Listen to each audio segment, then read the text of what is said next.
Hello, everyone, and welcome to the second season of the Fine Peas podcast, the long-awaited second season. Thanks to everyone who sent in an email, who DM'd me on social media asking me about the second season. This is it. My name is James Rasile, once again hosting the Fine Peas podcast for you all. To kick things off, I thought, what better way than to go to music? Everyone has an appreciation, a love for music.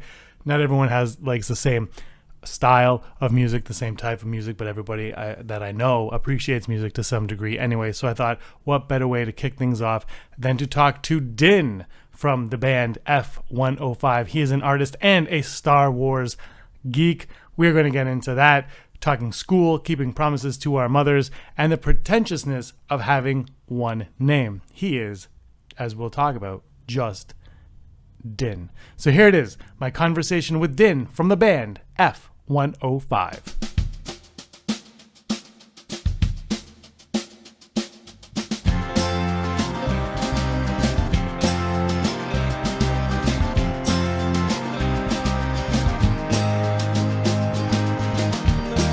Joining me now is Din. Just Din. Is that correct? Just Din? I thought you were going to say Din just in. But yeah, Din just Din. Yeah, pretentiously just one word. Why did you decide to go with one name? First of all, I think it's fun. If I'm going to be really honest now, just thinking back to 2000, actually it was 2001 when I decided that, it was that I felt like music had become too serious, and I missed the time when rock stars acted like rock stars and they had pretentious one name names and they did things that were fun and colorful. So maybe it was mostly that. And I because at the time when I decided to really pursue music with my career, which was 2001, that's when bands that I loved were hitting, like Arcade Fire. And that whole sort of acoustic folk rock movement with violins and banjos, and even though I loved bands like Arcade Fire and all that stuff that was coming out, I still felt it was a little dry, a little beige, a little serious, and I wanted to be just kind of ridiculous with a one name that essentially means noise. You know, the din of the room, or din of like right now in my room, I can hear my fan, and I can hear Caravana outside because I live close to the X, and it's the din of the room. So are you going to eventually just go to a symbol? Are you going to change your name to a symbol at any point, or do you think Din is fine? You're going to stick with Din? Oh, dude.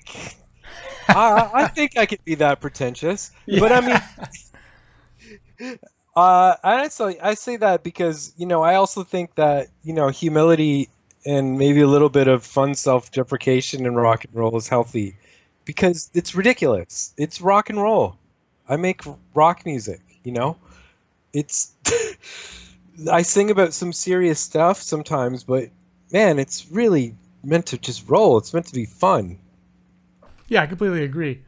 I always want to keep that in mind. Maybe because I have a tendency to be a serious person, but the funny thing is that a review of the F105 album came out today, and one of the things reviewers said was my lyrics were sometimes fun and sometimes serious, and sometimes rebellious, sometimes reflective. So the name Din also had a double meaning at the time, 2001, which was I was really affected by September 11th, and because I had always liked artists like Marley and even U2, The Clash, I felt affected by September 11, and I became an activist at the time, and I even traveled to places like New York doing activism, or Native reserves 20 hours away in Canada, blockades, and I realized that Din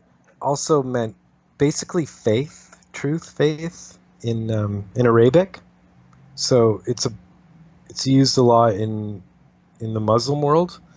So like Saladin is two words, almost like Allah and then Din. Aladdin, So I don't know. The post September 11 world, I thought Din kind of having that push buttons, maybe, because I was trying to sing about things that I felt were needed to be sung about in terms of how the Western world was responding with violence and all that. And really, like, I'm going off on major tangents here, James, but at the time, that's when the world became, under W. Bush, you're either with us or you're with the terrorists. And I don't want to get too political, but in terms of being an artist, you have to respond to that, like what's being put in the collective consciousness. The collective consciousness in the West is now thinking in terms of us and them.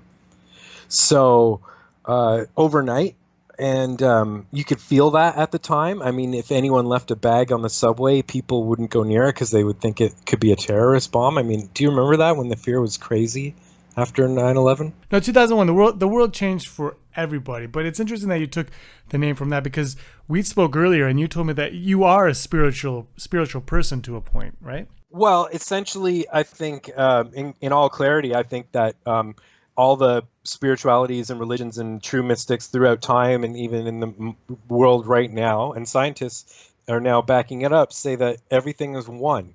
And science now is saying that all matter and everything is one, and energy just changes form, and matter can't be uncreated. So, simply put, if that makes me a spiritual person, where I think heaven and earth and all energy and all people and all time and everything's one and connected, then yeah, then I'm a spiritual person that way. I used to be religious, but not anymore, because I found that my Christian religion most of the time was doing things that were against oneness, against unity, against love. So I had to leave that. But you found your own inner peace, inner love, inner unity to go. But let's go back to 2001, because 2001 was a big year for you personally. In 2001, you graduated, and some other things picked up steam. So why don't you take me back to 2001, Din? 2001 was the start of the Souls, and I knew that I would be doing music full time as soon as I graduated the Ontario College of Art and Design, and I went there because it was important to my family, my mom most specifically, that I get an education and I finish it. And for some reason, I felt strongly about honoring that to her. I think that's important, though. A lot of I think one thing that's missed with a lot of people now, a lot of mindsets, is when you start something, there's something to be said for finishing what you've started. In a lot of ways, like, okay, you go get into something and it might not be for you, but maybe just stick with it, see it to the end. I think that's something that we're losing out, I think, as a society as a whole. In a quick fix society, of course it is. And at the time, I had a gut feeling that not only was I kind of doing this for my mom, but I was doing it for me, because you read my mind. I said to myself, if I can finish this, then I give myself complete freedom on the day I finish to say, I did that and I finished it, and now I'm going to do music. But also, once I start music, I'm going to know how to finish it. Like Socrates said, all knowledge is self-knowledge, right? And that's what he meant. By going to OCAD, I learned about me, which is I was someone that could start and finish something. For people listening that don't know what OCAD is, can you just explain it to them? OCAD would be I think Canada's, I don't know, for lack of a better word, premier or main art college. And then on the West Coast, you have Emily Carr. But OCAD was started by members of the Group of Seven, which are basically the first Canadian painters to get famous who painted the Canadian landscapes. And it's just a really forward-thinking school. All my teachers were cutting-edge artists in their own right, or known throughout the world, and diverse. They were women, they were men, they were Asian, they were Black, they were Native. I had a Native teacher who was Robert Wool, who's a famous Canadian visual artist, concept artist, who taught me, and he's actually the one who he single-handedly awakened my love of our native brothers and sisters in Canada, and what it means to be living in this colonial context with them. Um, but 2001, so I started the school in, what was it, 1997, around the time we started hearing news of the Phantom Menace. And yeah, so I finished OCAD in 2001 in July. It's funny because I had all my art in storage recently. Well, once I sort of graduated, I just put it all in storage and forgot about it. And now I'm going to do music, and that's what I've done since August 2001. But I all these years I thought I'd lost my diploma, and I just found it and it said July 2001. So I pretty much started music right after. And then I got this job handed to me by an activist friend who wanted to leave. She was graphic designer at a social justice, national faith and social justice newspaper. So I got this job that started in August, and working for this faith and social justice newspaper. And our editor Ted, he became, basically my Gandalf in activism and faith. And he had been a mainstay in Canadian sort of faith-based activism all his life. Now as an elder, the 6 years I spent there, he mentored. I think a lot of my lyric writing came from studying people like Bob Marley, John Lennon, and Joe Strummer, but Marvin Gaye. But then it came from Ted and working at this newspaper. But I started this newspaper at this job, and then a few weeks later, September 11th happened. I still remember that bus ride to work that morning and thinking everything was hunky-dory, and then getting into work. And my first experience was seeing crazy news on the internet, was watching the towers fall. And luckily I had this mentor who really, I think, he was a Christian, and I think he really instilled in me from that moment on, like that whole like biblical Jesus idea of like, be not afraid. I don't know, something about his mentorship intellectually taught me. And he was big into music, so we listened to music nonstop. People like Bruce Cockburn, who were also faith and justice orientated in their lyrics.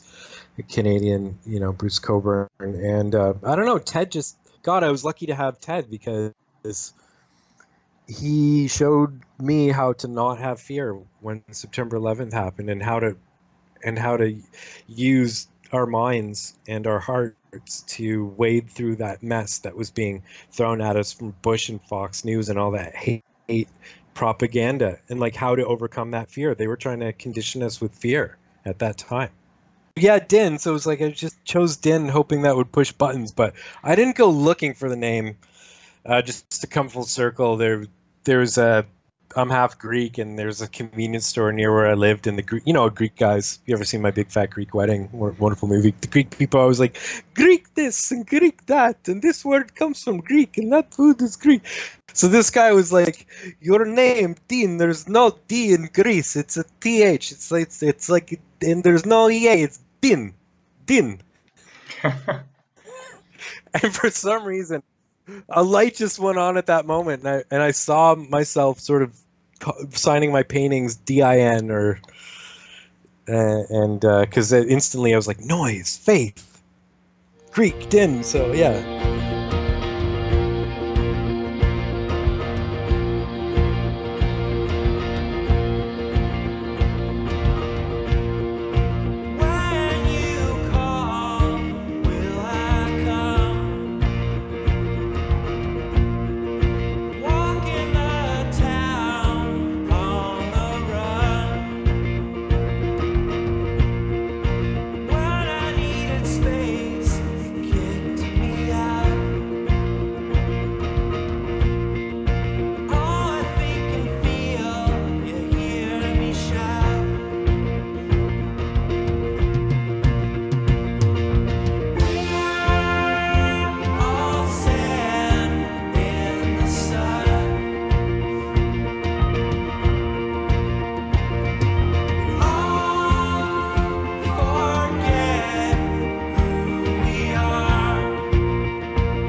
You graduate, September 11th happens, but you start your band, the Traveling Souls, at that point.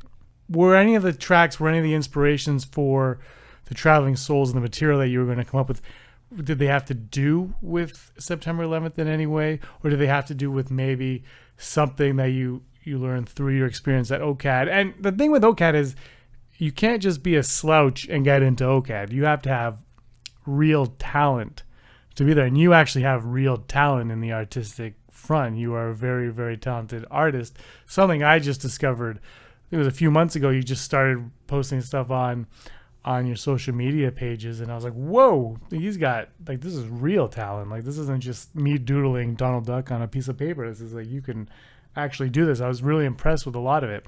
So I just wondering, like, going back to September 11th, did that influence anything that of the Traveling Souls material? What a great question. I'm really glad you asked that, because I started writing a song immediately after September 11th, which was called Where We All Go.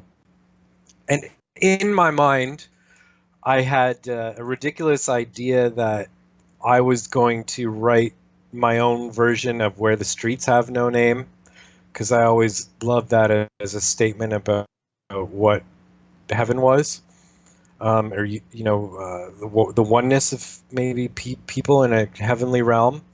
But I wanted to write what that meant in a post-September 11th world, and maybe how the religiousness of that song, Where the Streets Have No Name, and the Joshua Tree, because Bono is very obviously open about how he comes from a very Christian perspective. I wanted to write something that was maybe a little more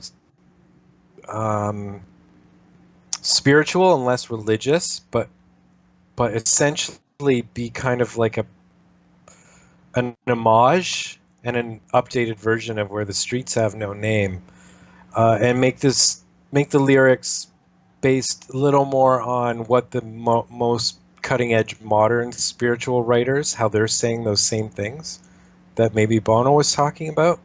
So I started writing those lyrics then. I mean, because September 11th made us all kind of realize this us and them mentality was everywhere, and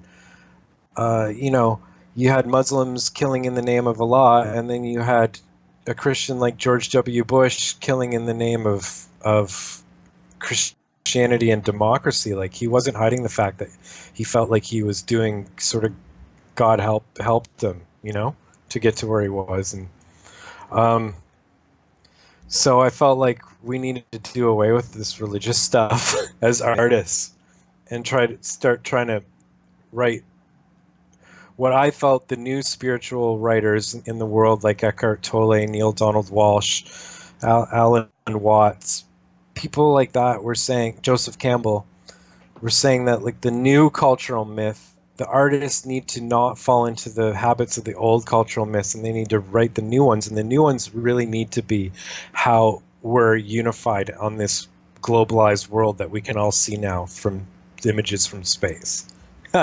So Where We All Go, I could look at every lyric in that song, and it's simultaneously referencing Where the Streets Have No Name, yet the most modern spiritual writers. Like the first couple of lines were, if the sky explodes, where will you go? There's nowhere to run when sand and star are one. And that's really echoing Where the Streets Have No Name. Like, I want to run, I want to hide, using the run symbology. But then it's saying that we're all creatures and we're all energy from this Big Bang thing.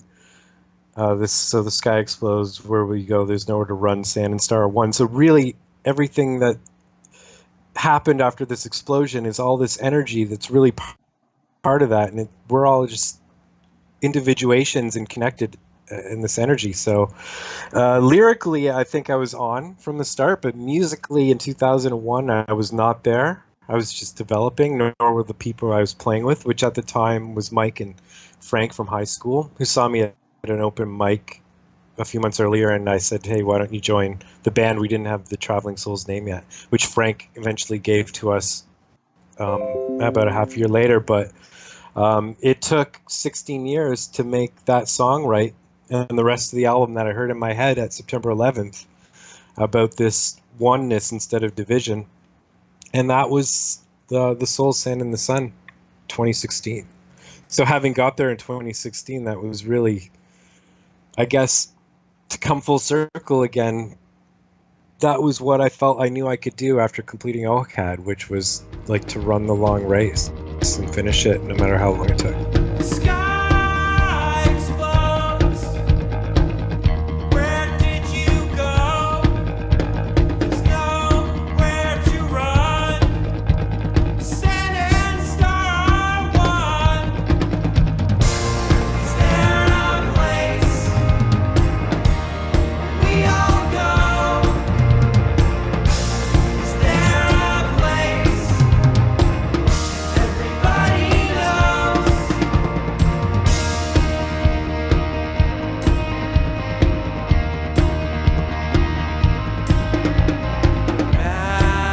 Mountains with rivers in between.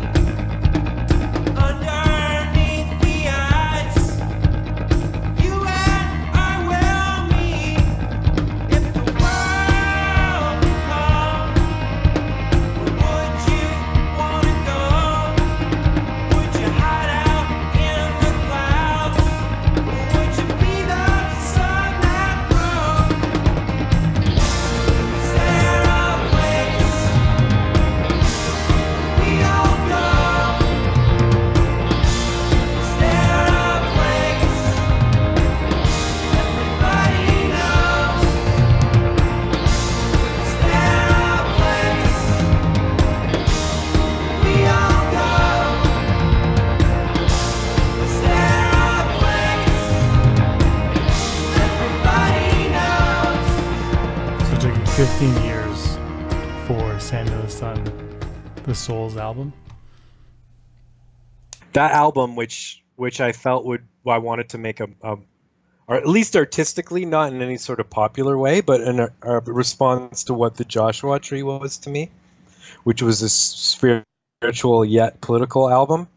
And so Where We All Go, Sand in the Sun, especially Where We All Go, I started writing that like a month after September 11th and tried to record it over the years. But all those songs, that mature sound, that big epicness, the poetry, the musicianship, I thought arrogantly, probably at the time, that we could get there in a matter of a few years.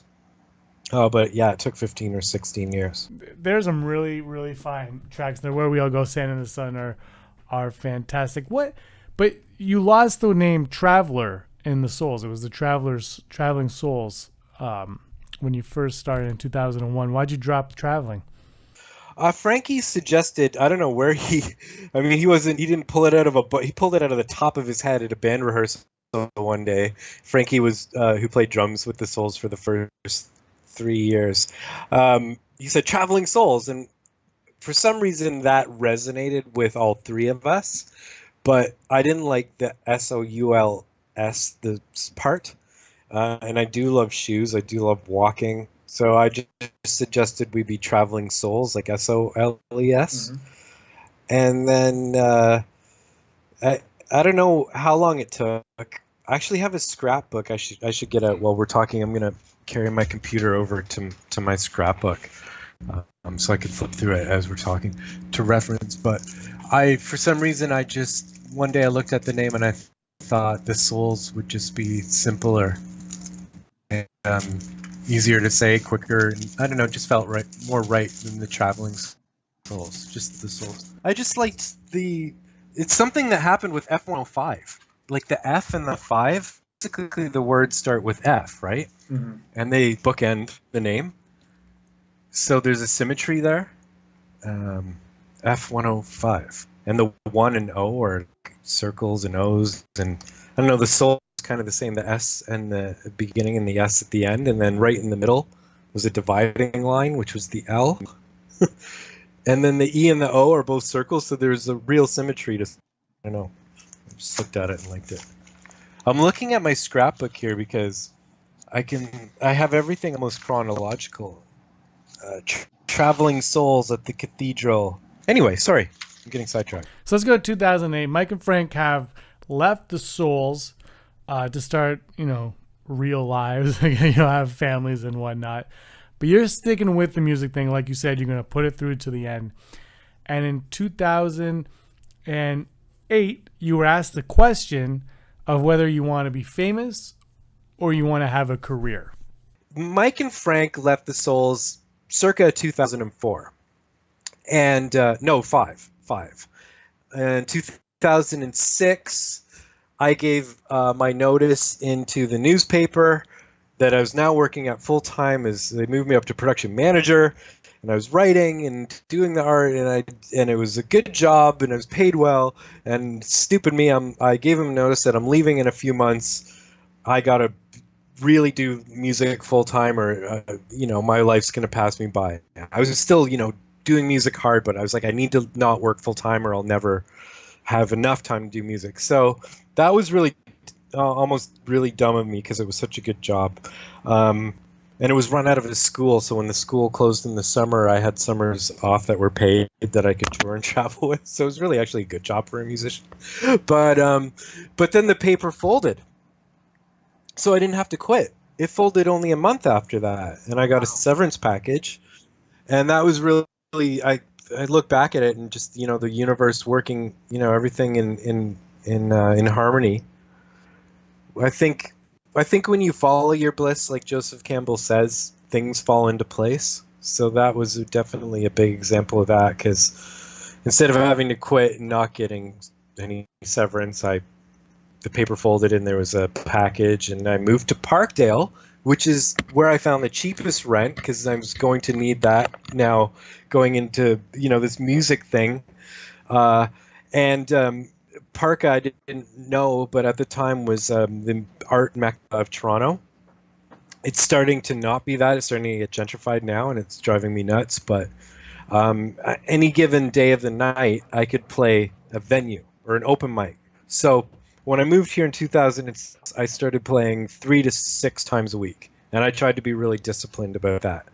And at one of those shows, two years later, after 2 years of it, and I'd started to find something on my own without Frank and Mike. I didn't know if I was going to continue the Souls. I was just out playing as Din. And at one open mic in the area near Parkdale, I met Mark, who he's a tall guy.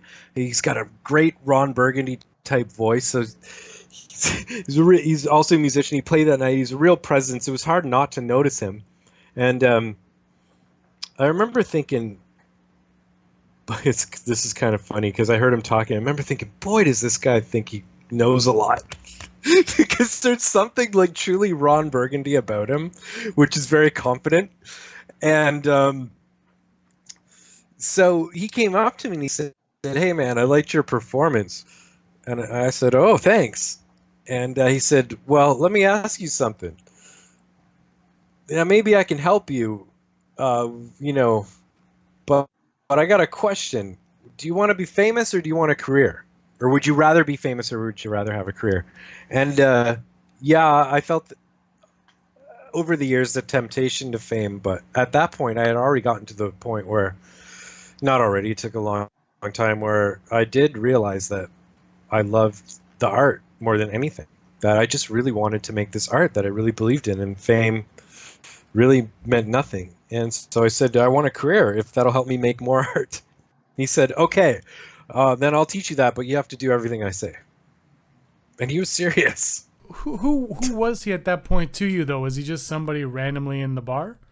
Yeah, but I could tell by the way he carried himself and the way other musicians who, like, his performance was very professional and really good, and he was hanging out with everyone who was already established. Sort of, because a lot of people who do have careers in music do still, sometimes frequent the open mic scene to work out things, and it's a community where you meet like I've met some famous people at open mics, or people that are real like Juno winning, like real mainstays in the Canadian scene. And anyway, I knew that he was the real deal. Just I could sort of get a sense of it. And I didn't find that out until hanging out with him for a while after, just how much. But it was funny because he was like, "Okay, well, you have to do everything I say, and I'll teach you." I was like, "Who is this arrogant guy?" But I had a meeting with him, and I started doing everything he said, like to the point of, it was like, we got together a week later. He's like, "You got to sell that amp, and here, take this amp." And he took me on the road to play some shows with him, and he gave me a better amp, which was because he was just teaching me the ins and outs of little things. Like I had this big amp, which was loud, but it was impractical to carry and tour with. And then he, gave me a smaller amp with Vox, which was better and easier to tour with. And he started teaching me about how to submit stuff to, how to apply to festivals, etc., etc., etc. And I literally, I think, probably for the next 5 years, did everything he said, without rebelling against it. That didn't come later until recently. You meet him in 2008, then 2010 rolls by. Now, early on, you had a bit of radio play that charted in the top 10 with the Souls at Guelph U, and you did a little bit of like touring with them as well. But in 2010, the Winter Olympics struck Vancouver, British Columbia, Canada, and take us through that experience that you had with the Winter Games. Yeah, so from 2001 to 2010, that's 10 years of, we did do some touring and a lot of live shows locally. And in 2008, when I met Mark, I started applying to festivals. And in the summer of 2010, I got invited to play as part of a sort of Mark variety performance that Mark was asked to organize. So this at the 2010 Winter Olympics in Victoria, and the venue on site was called Ontario Pavilion. So we were representing Ontario. So there was different big event tents. They were actually quite large with big sound systems, and we played that, and that was great. I remember when we got on the plane. This was before mobile boarding passes. Actually, I was so excited, I had printed out my boarding pass at the airport, and then I threw it in the garbage, and we had to find the right garbage that I threw it out in. So I haven't been living that down. I've been living that down ever since. But I cried. I started crying. The plane took off to the Olympics because it was like, wow, this is the first kind of real thing. It's been 10 years to get here. And with a lot of gratitude in my heart for Mark and his help.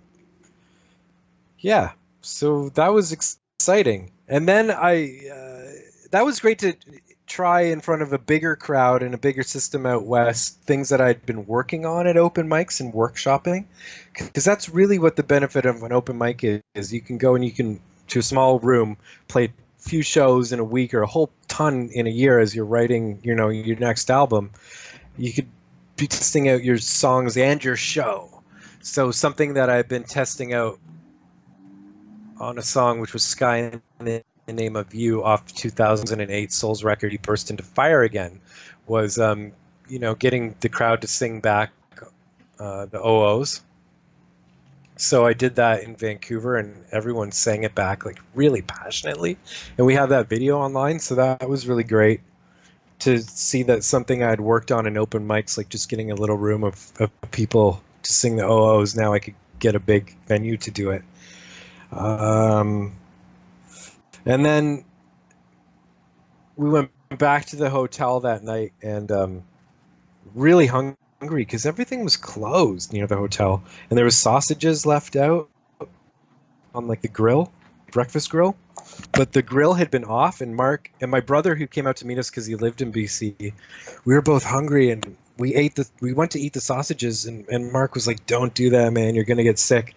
But we still ate the damn sausages, and my brother and I both got so sick after that Olympic performance, we couldn't move out of bed for about a week.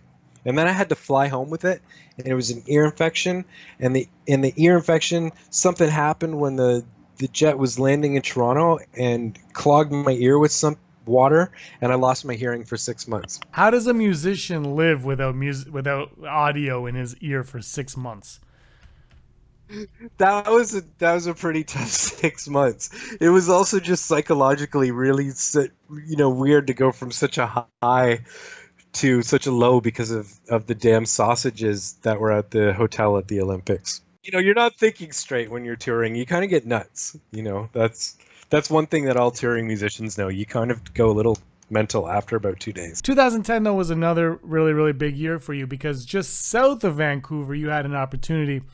It was, I'm gonna call this one the make or break. Can I call it make or break? Does that make sense? Oh, this is that's no exaggeration. This was a make or break thing for me. So Seattle was a few months after the Winter Olympics. So that was actually the first literal manifestation of, again, this year, I had applied to, every year I applied to, the 100 or so or more, depending on what festivals are running, festivals across North America, some in Europe, some in Australia. So I applied to 100 festivals in 2010 approximately, and booked the Seattle Northwest Folklife Festival, which runs for about 4 or 5 days, which is actually the largest attended music festival in the U.S. We book a venue there called Vera Stage. It's a youth event. Vera Stage has gained some fame by being supported by people like Eddie Vedder, who's supporting, youth music in Seattle. So we're honored and just so excited to be booked to play this venue as part of this festival. There's my one acceptance out of 100. So we schedule a little tour around it. We play some dates around Vancouver Island. And the end of the tour is the show in Seattle. So we have to take the little tour van on a ferry, and the logistics of all this, flying and playing in Canada and the States and on an island and then in another country. The logistics are insane. And I'm acting tour manager, acting band manager. So this all my responsibility. And it usually do well, and it usually goes well, except for when I threw out my flight ticket. But that should have given me pause to maybe think that I wasn't as good as I thought I was, because as we're on the ferry going from Victoria to Washington, Seattle, the state that Seattle's in, I get a call from the festival, and I'm excited. We're on the ocean, and the festival organizer of that venue says, "How come you're not here? You're supposed to be on in 20 minutes." Oh man! And so 10 years, all that planning of this tour. I'm with my band. I'm with my brother, his friends. Everyone's looking at me. And I have to say, I thought we were on at 11 p.m., not 11 a.m. Oh, I don't know how I screwed up something that colossal. well, I think look. I think you would assume 11 p.m. though, wouldn't you? You would. Now, I have an uncle who is in business philosophy, and he's part of some think tanks that study the way humans think, and he had actually years before that had showed me a hard truth, which was that in life, most of what you experience through your baggage, which is basically you see what you always have seen, or you see what you want to see. And the short of this point of why my uncle taught me this was when he saw me play music many, many years before, he said, "You didn't get the crowd," which that night I didn't, but I had by accident or just by gut instinct many times before, but I didn't know how to do it consciously yet. But he said, "You're not listening to the crowd. You can't, in business, which would be the same with art, you can't no one will pay or give you attention for something they don't want. That's just a fundamental human characteristic. He said, if you want to succeed as a musician, you have to figure out what those people want. And you have to do that. The only way you could do that is by really listening to them. Like, talk to people after the show, start researching, and you have to really listen to what's being said in detail. So how this relates to the time is that was me in that error of looking at the timesheet and just assuming, not really looking at the detail of the event.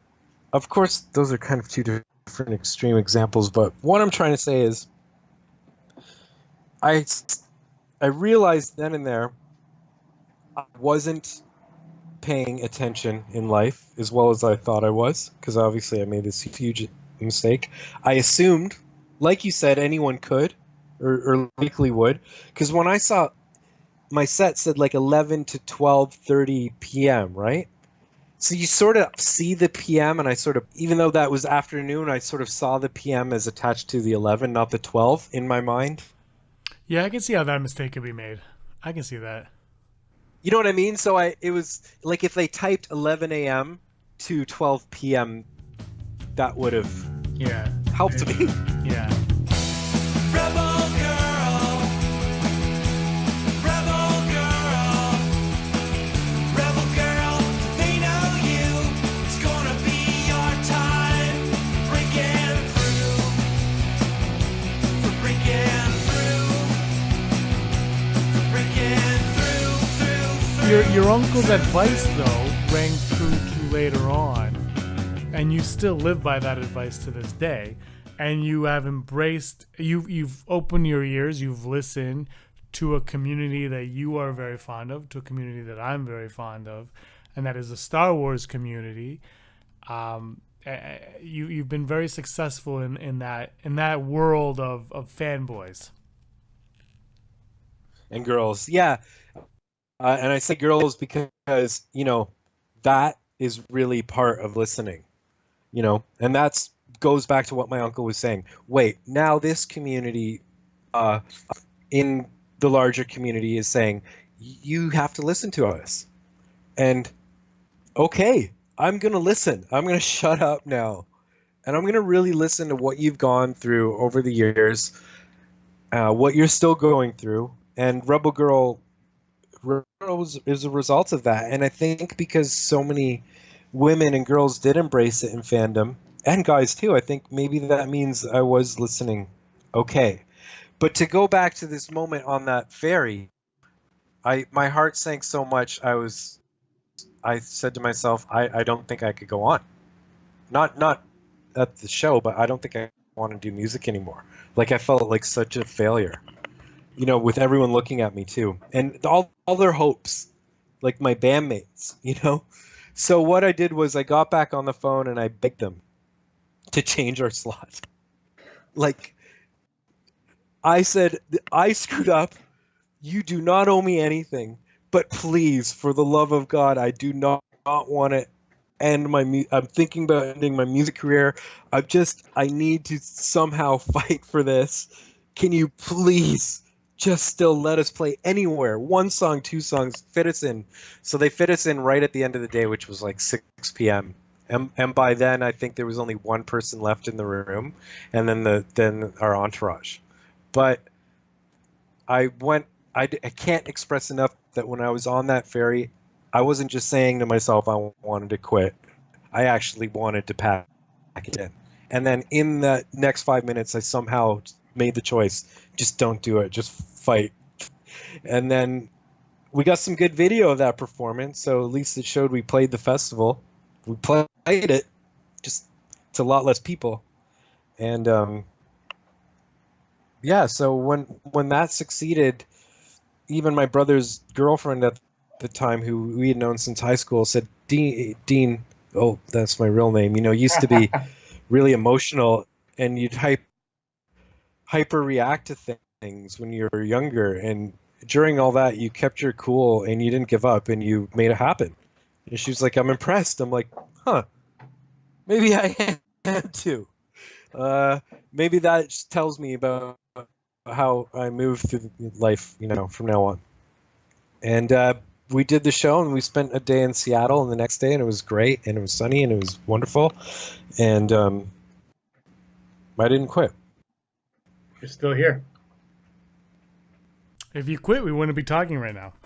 How profound that really is, because, like you mentioned, the success in this community, that means everything to me on two levels. One, I can't remember who said it, but someone big said it, that art is dead if it doesn't have a community. Like, if it's not functioning, if it's not something, if there's fire gathered around it, it's not art. It's not doing anything for anyone. And so to have the fandom community embrace it, all of a sudden made my dreams come true of, oh my God, this is better than fame. This is better than even a career. This is like having my art function in people's lives. Like when I was played the RFR Bash in Anaheim, and then the next day I had people coming up to me that I didn't know who knew me, which was really weird, and I was really grateful for it. And they would say, because I'd never experienced that, and they would say, like, your music is the soundtrack of my fandom. So it was like, okay, That's that incredible. makes me happy. I could die now. Yeah, I could die now knowing that my art existed in community for real for this point in time. Like, whether it continues or not, it doesn't matter. It happened. And now it's actually still happening. So cool. Everyone at the RFR Bash sang the chorus of the song, Amazing. which I didn't know was going to happen. And that is what? Now, that was 2015. So that was 15 years after the band started. I want to go into the RFR because that's from what I saw. That was my introduction to you. My introduction to you through the fandom was your song, the RFR song. What obviously inspiration for that song obviously came from RFR, which is Rebel Force Radio. But talk a little bit about that track and how you got it into the community, and then a little bit more about that bash and the experience at that bash. Was that in Florida or Anaheim? Anaheim 2015 celebration. Anaheim. Sure, I'd love to tell that story. Thanks for asking. I was the guy that was writing in to that show when it was the Force Cast, even before Jimmy joined, when it was Jason and Pete, and so I was just always a true fan, and just passionately writing in all the time. And what I loved about that was my first experience in life, which was like a true like radio host and radio fans kind of relationship, which I've later found out was a thing. You start to feel like these voices are part of your family as you bring them into your home every week. And then you write to them and they sometimes respond to you, and then you really do kind of feel like a family. And so that went on for years and years and years. And then sometimes I'd find my musings on stuff about the Force or spirituality or whatever, post it on their website, and then at one point Jimmy noticed I was a musician, said, hey, why don't you submit a jingle? And then I said to him, I can't really submit a jingle right away. I can't just whip something up because I've never been able to do that. The only thing that works for me is to make art that really means something, and I don't know when that'll happen with you, but it's going to happen because I feel it. I don't know what it is. Like, I didn't hear the song right away. It was a big blur. I had this feeling of I wanted to write a story about them. And then about 3/4 of a year later, I'm reading Joseph Campbell again and studying all this stuff, and then watching a documentary and George Lucas going, and then I rewrote Star Wars with the hero's journey. And I have this song called First Light, which I realized was kind of Star Wars-y.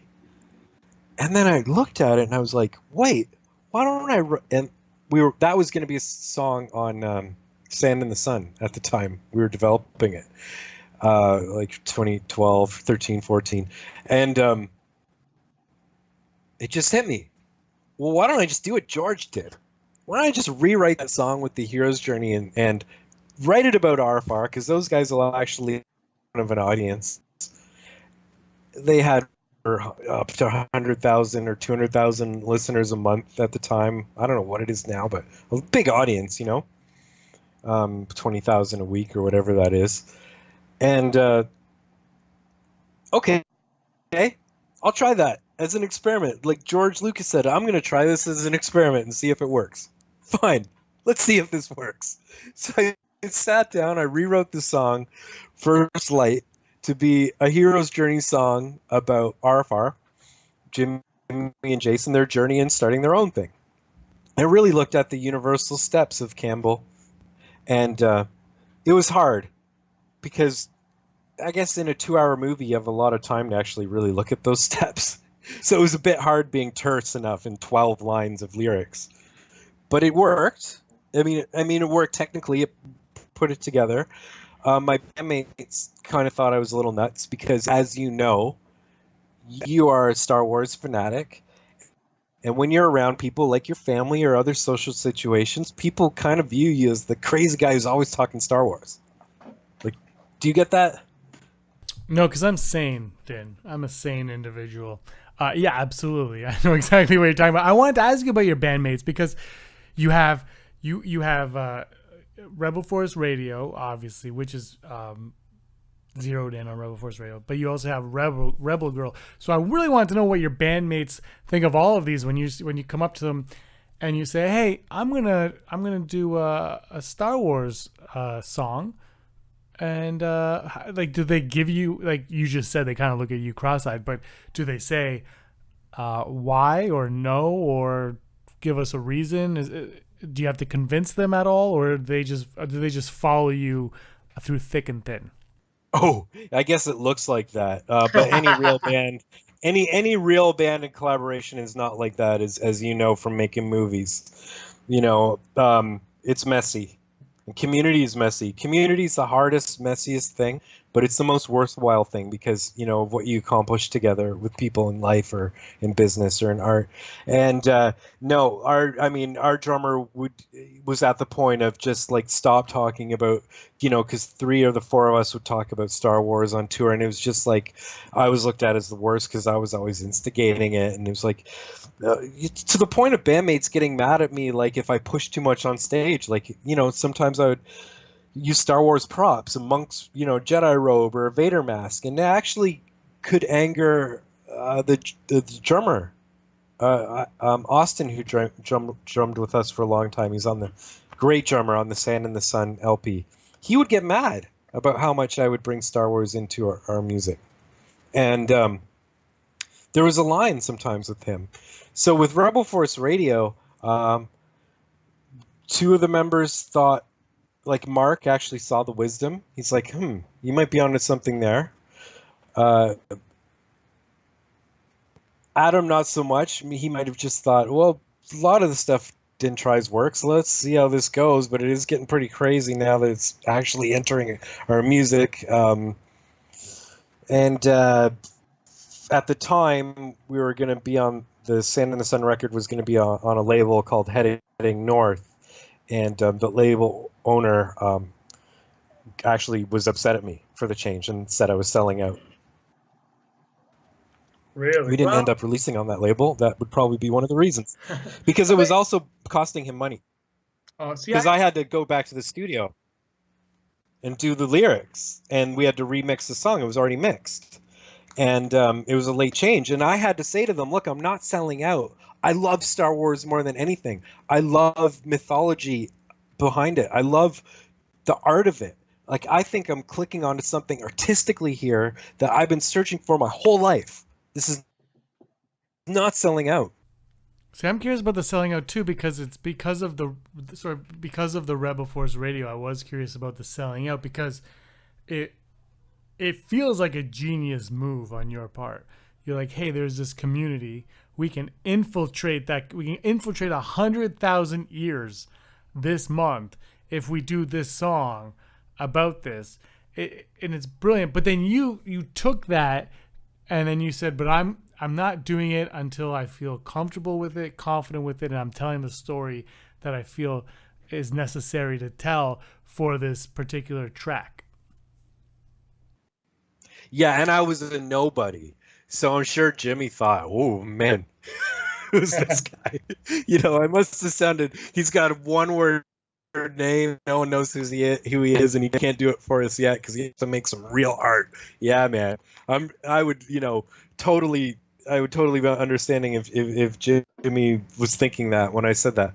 But, then when he heard the song, he was like, dude, this is awesome. I cannot wait to play this. And then, of course, they played it every week for years and years and years.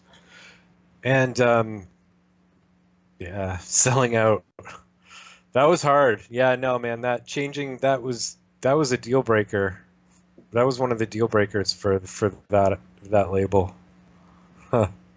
The label not only came to an end, but so did the Souls, and then you formed a new band, F105. When did that all go down, and why did that go down? Why get rid of the Souls and move on to F105?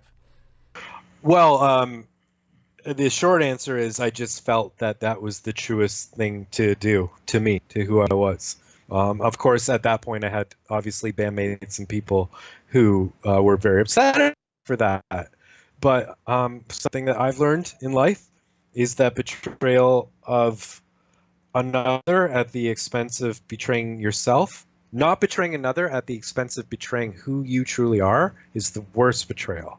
Because then you can't serve anyone, and you're unhappy, and you're bitter, and you're not functioning, and you can't be good to anyone.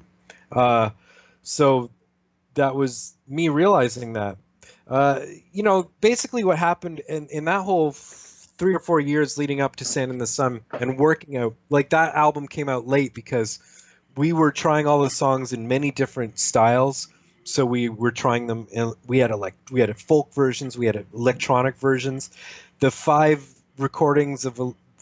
electronic recordings that I liked, of which Rebel Force Radio was one, F-35 another, song Emergency. 5 of these I was listening to at the gym one day in 2014, and I realized, oh my God, these are really good. These are motivating me to actually jog for 20 minutes. And jogging is horrific, but it's getting me through this. Maybe if I release these are experimental versions, electronic versions that are like alternate versions of the songs that we're really doing for the album.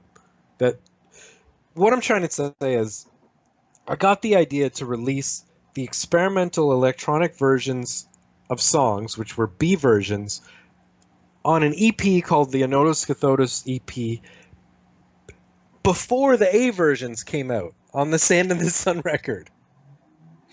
Because we were making those at the same time. So release that EP, and then someone who had subscribed to our email list said, I'm going to put these on the radio.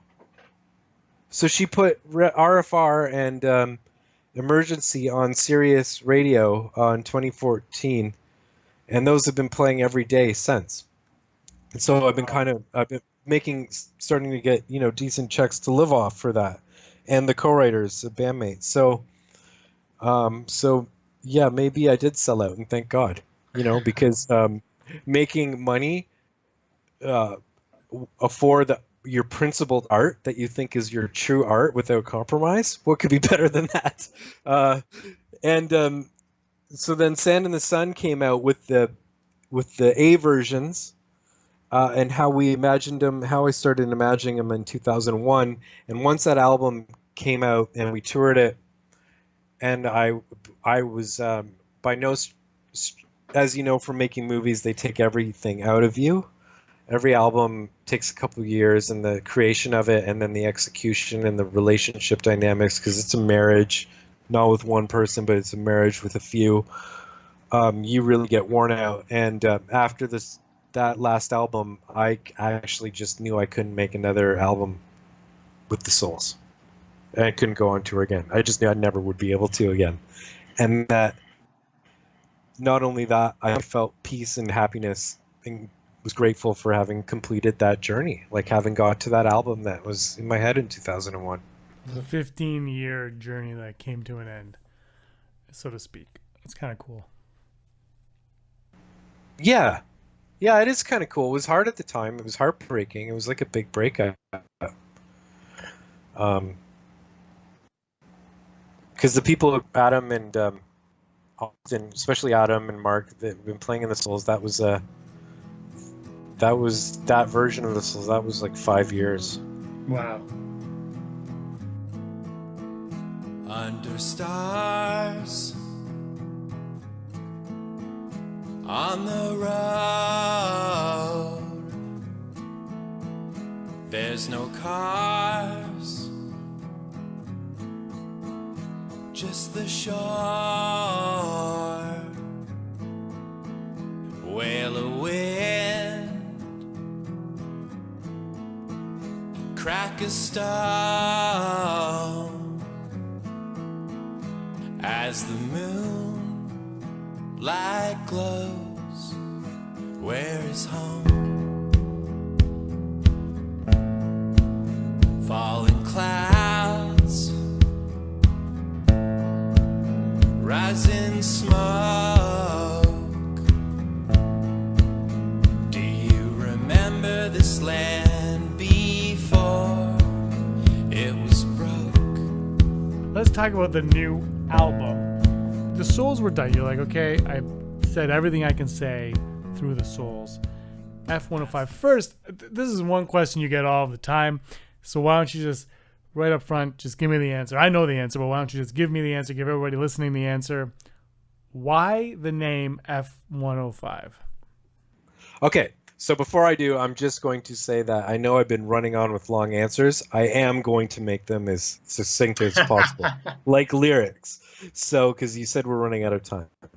The album idea that excited me, the new project idea, was I'm going to make something that continues with the hero's journey, pop culture, mythological, reinventing myth stuff, but I'm also going to add more Canadian storytelling and myth making because, like the bands like the Tragically Hip or Neil Young or Bruce Cockburn, I want to speak about where I'm from too. Not just the global mythology stuff, but this local place. So, looking for a Canadian symbol, I found the Avro Arrow, the legendary Canadian jet from the 50s, which my dad always told me about when I was young because he's a pilot, and how the government that took charge after the former one that created the Avro Arrow was bitter, so they ended the program and we lost all our Canadian talent in space and aeronautics to the States, and they went on to do NASA and build things like the space shuttles and the F-16, and we lost Canadian talent. And so the Avro Arrow is a symbol of legendary archetypal Canadian proportions. But the name Avro Arrow, which I wanted to use for the band Avro's Arrow, was apparently copyrighted by Dan Aykroyd, who was a big fan of it and did a CBC movie about it. And he was in the Heritage Moments ad on TV as well, if you remember from like 20 years ago. Yeah, that stuff. So to make this long story short, talking to Paul Bateman about the cover, because I chose a few images, so he advised me, the brilliant artist Paul Bateman advised me on which image to choose, and then he said, well, it was by text, so it really wasn't in this voice. I'll do the voice anyway. Why don't you try looking up alternate names or nicknames for it? So I was like, that's a genius idea. And then I found it was called the CF-105. And then I thought to myself, F-105 sounds better because the F rhymes with the 5, the F sounds. And also, hey, wait a second. We only put the C in front of, like, if this jet was staying in production, was exported to the world, people would have bought it as the F-105. You would not put the C in. True. You know, like we call the F-18 the CF-18. So it was kind of like a statement. I liked the way it sounded, and then a statement like, okay, we're going to try to export this music. And it just so happens, I might add, that the global fan community, and mostly Americans and people from United Kingdom, have supported our music while Canada hasn't. So I think it's an appropriate name. We're exported. I really like the name. I think it's a great name. Like you said, it does focus on the hero's journey. You have a lot of the Desert Planet. I think other than Rebel Girl was the first song I heard from this album, but the next one you sent me was Desert Planet, which I think is No, I think it's a tremendous song. I actually really, really enjoy that song. And when you first sent it to me, I listened to it on repeat for a while, driving in my car.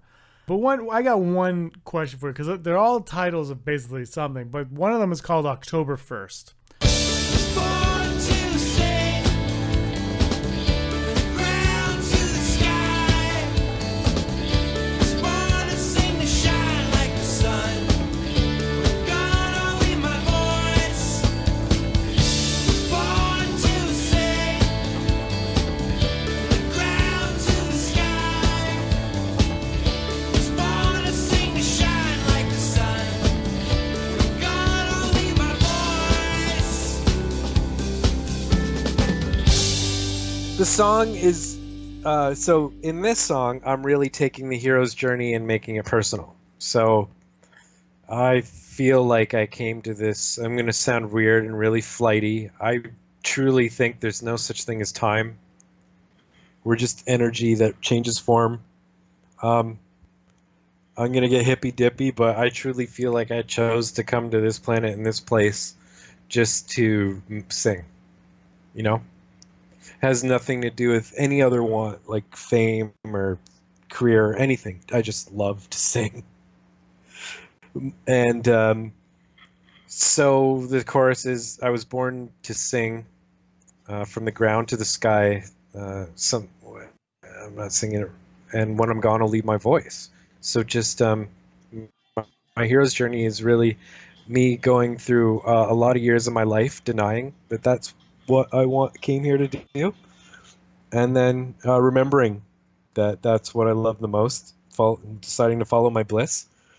And so just little self-indulgently taking a moment on the album to write the hero's journey song, maybe for myself, and but written in a way anyone could become the I in that song, because actually I try to use we and you pronouns more than I, because I want my music to be a little more community embracing.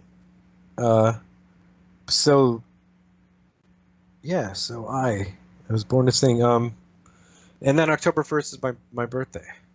Ah, happy birthday. It just sounds cool, October 1st. So you always want a song title that sounds cool. And then also, I just love the word October in art. Yeah. You know, you've got movies with the word October, Red October. You know, you have the Revolution in Russia, which was in October. You have the U2 album, October.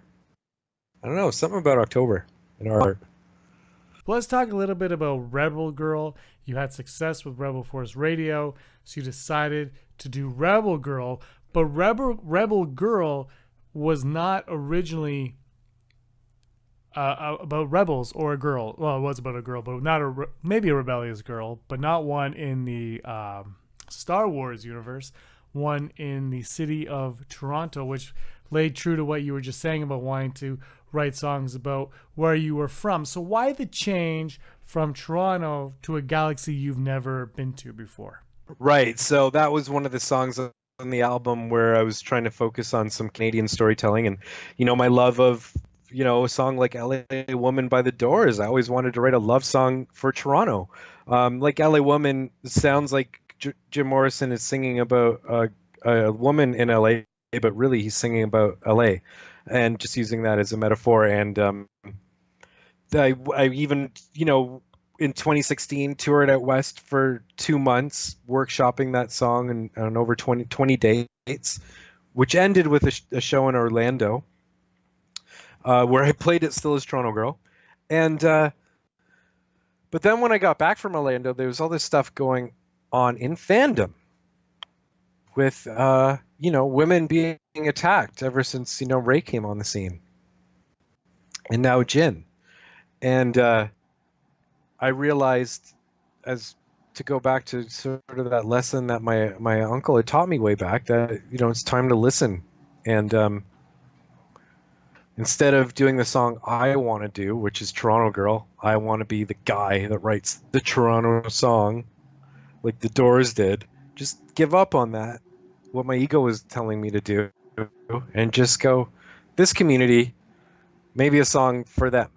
So the lyrics are from the perspective of saying, it's your time for breaking through, and that's cool. That's it. We're cool with that. We dig that, man. Or not to use the word man, but and then just put it out there and see how it goes, and that really caught on. And what was amazing about that was, and I should say that I still feel a level of uncomfort with that song. Really? Because I am a white dude singing about an issue that's important to women. I mean, ultimately, I think we need the female. I'm looking forward to the female singer who's going to break through in fandom, or stuff like the Looking for Leia documentary, made by Dr. Ophelian, which is being made by her. I want to hear the female voices, but for what it's worth, it's a song saying, hey, I know I'm a guy, and I'm just saying from my guy perspective, this female through in genre films, and it's really awesome. Because not only from a politically diverse standpoint, which is great, from an artistic standpoint, I think it's effing great to see different characters. Something different.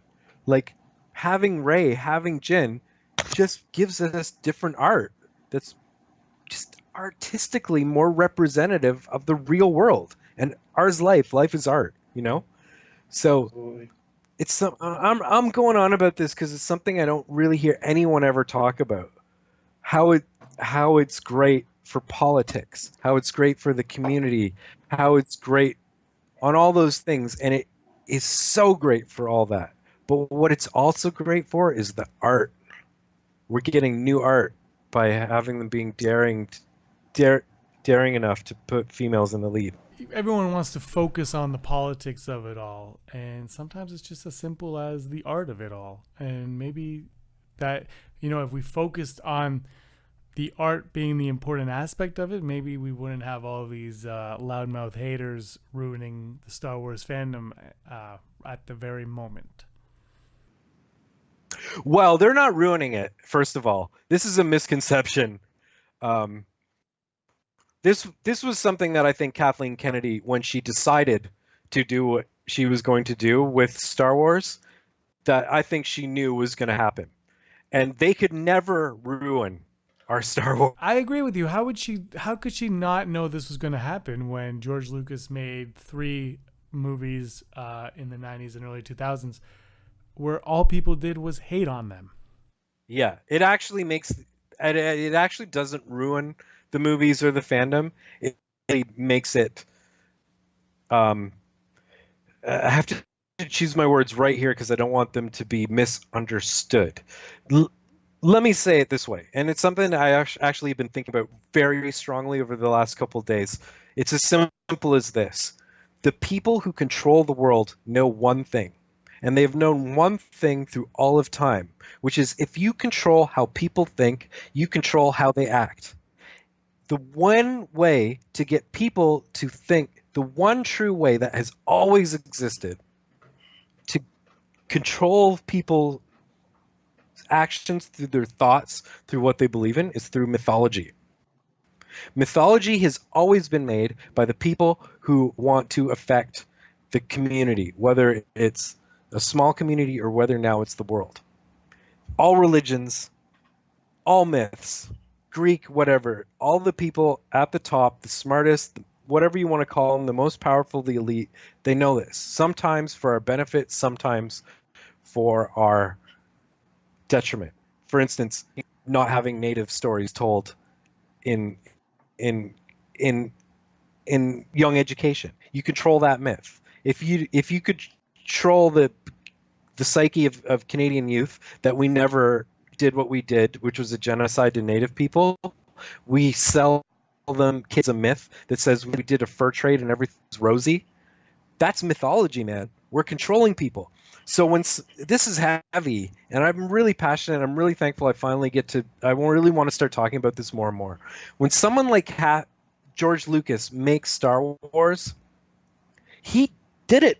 We could go to a ton of interviews where he says, "I made this because these are the values I wanted to instill in youth." End of story, man. He wanted us to care about democracy and spirituality, community, friendship, like all those things. He knew that if this worked, he would be influencing young minds, and it worked. And consciously, he led Lucasfilm through decades of doing that on purpose. Like, that's why he even made a decision like Han not shooting first. Whether you agree with the decision or not, what you can't disagree with what I'm saying is someone like Lucas, who knows they're controlling a global mythology, knows that they're controlling people through the thoughts that they think. And if they have that power, how do they use it for the betterment, true betterment of people? And when someone like Kathleen Kennedy takes that over, she knows she now has that power. Clearly, unequivocally, and with utter, probably trepidation about it. So now we have this. She has this global audience. What does she say she's going to do? I'm going to make it more inclusive. I'm going to make it more diverse in terms of culture and gender. She said she was going to do that, and she did it. And she did it because she knows that that's what mythology has always done. No one has ever created or been involved with mythology who hasn't known that it's a way to change the way people think. And of course, when you change the way people think, the people who don't want to change, they're going to get mad and they're going to react against it. But there's nothing new happening here. They could get mad at Kathleen Kennedy, but it's nothing different than what George Lucas did. Not at all. You know, putting Leia, he's making Leia the princess who doesn't have to be saved, who saves the guys. Like, nothing's different is going on here. We're talking about someone who knows they have the power and the control, but now how are they going to use that in a good way for humanity, or the community is a better word. Yeah. Yeah, I'm really passionate about that. Thanks for letting me go on. Way back when, before it began, you gave us something that would never end. You painted us a beautiful lie. Everything that we need to get by.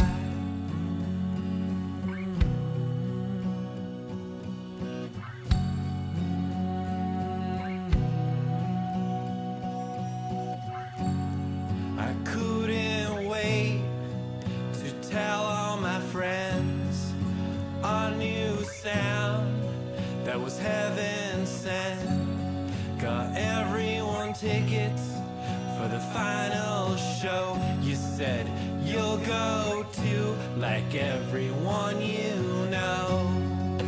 I wish I could help you.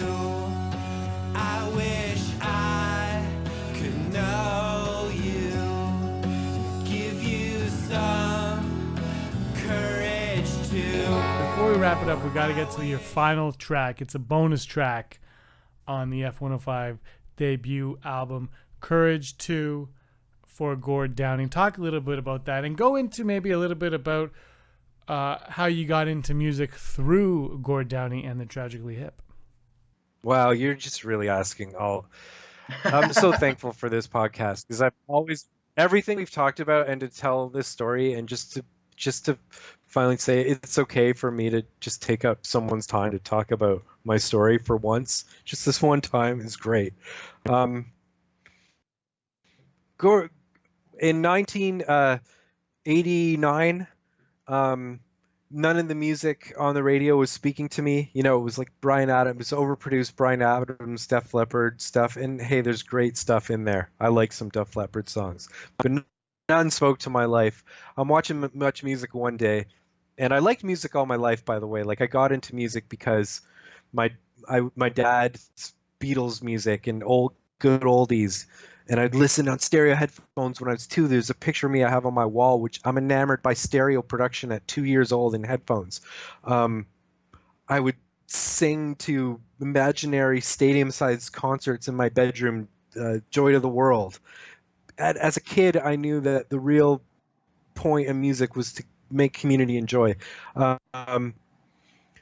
We get to 1989, and I see a hip video come on Much Music, the song Blow It High Dough, and it was a bunch of guys who looked really dirty and not overpolished like Warrant and Whitney Houston and all the other stuff that was just over, all the overproduced 80s stuff. I don't mean to knock any of them. I love some Whitney Houston songs, or like, you know what I'm trying to talk. You know that era.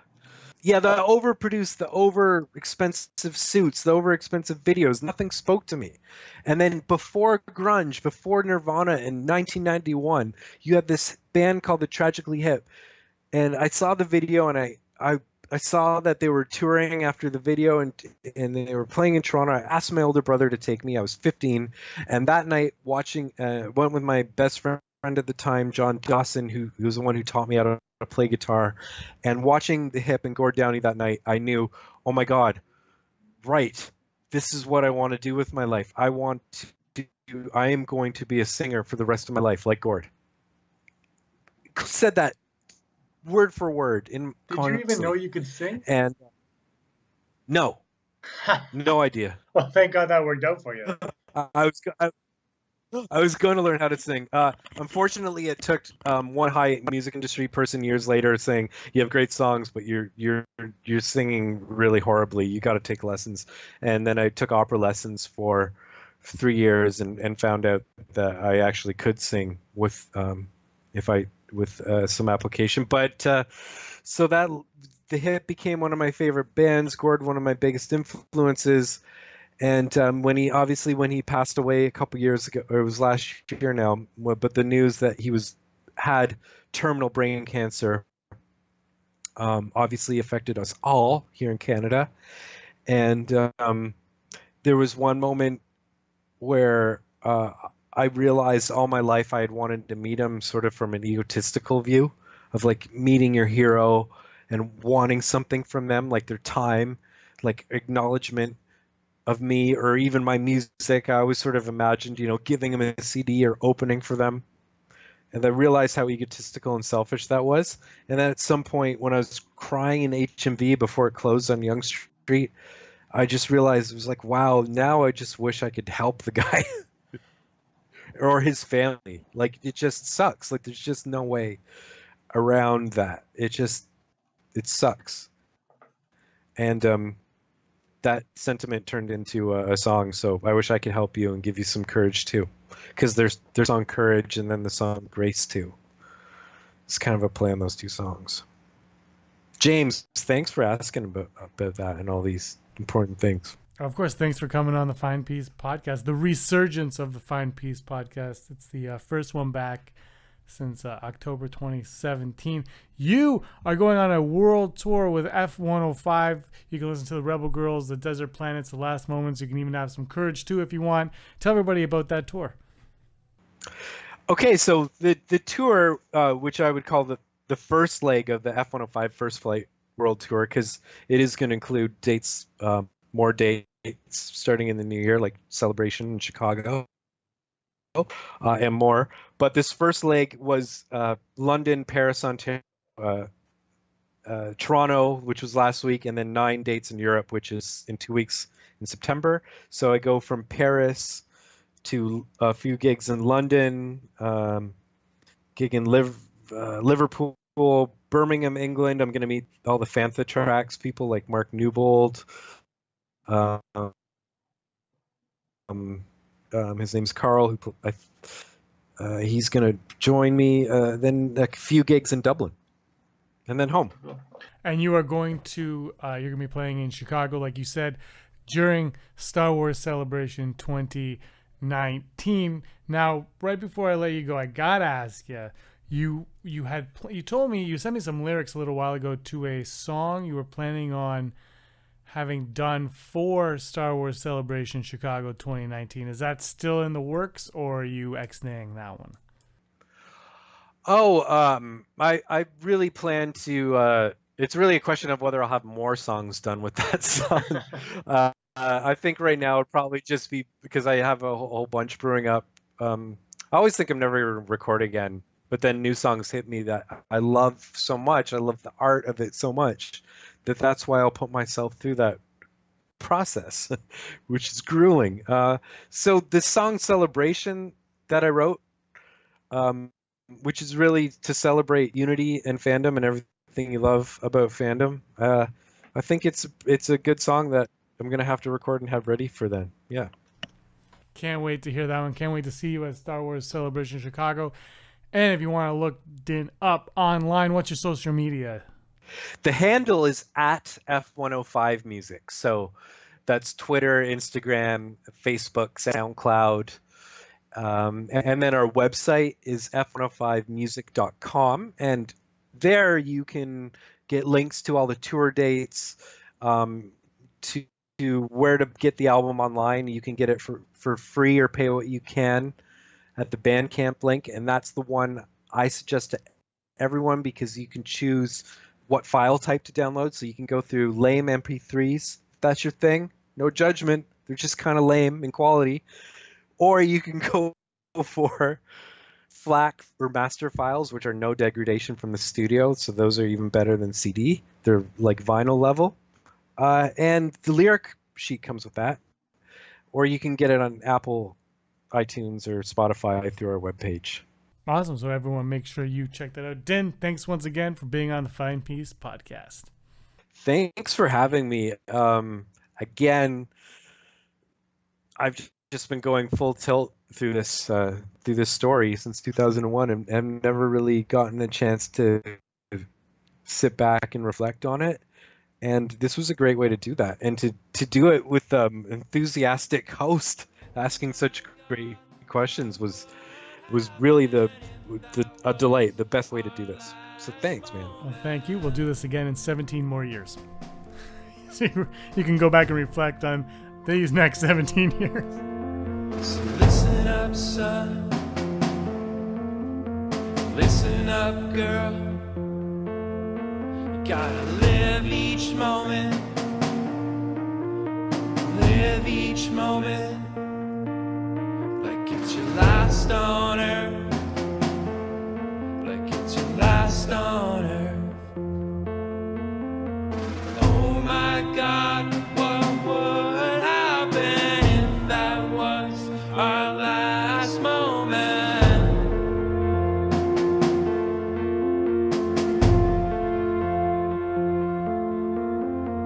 Oh my God, what would happen if that was our last moment? That was my conversation with Din of F105, and this was the first episode of the second season of the Fine Piece podcast. You can follow Din and F105 at F105 Music. That is on every social media platform. It's at F105 Music. And also go to their website, f105music.com, to discover all their tour dates and where you can get a copy of their latest album. Thanks again to Din for joining me and telling his story. If you or someone you know would be a good fit on the Fine Piece podcast, please send us an email to thefinepiece@gmail.com. Thanks so much for listening, everyone. And if you're listening on Apple Podcasts, please give us a rating and a review. It really, really helps us out. Until next time, I'm James Rasile, and may you be the master of your own universe.